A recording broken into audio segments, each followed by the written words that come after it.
thunderstorm warning for southwestern Davidson County in Middle Tennessee, southeastern Dixon County in Middle Tennessee, northwestern Williamson County in Middle Tennessee, southeastern Cheatham County in Middle Tennessee, northeastern Hickman County in Middle Tennessee, until 10:15 p.m. Central Daylight Time.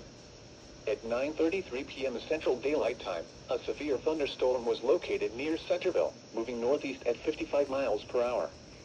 Hazard, 60 miles per hour wind gusts and penny-size hail. Source, radar indicated.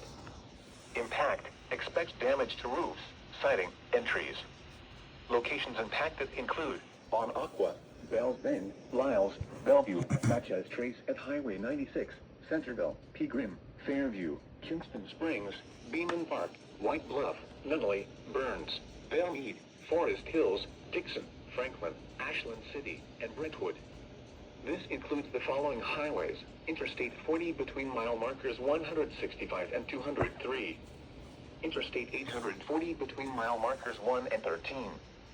For your protection, move to an interior room on the lowest floor of a building.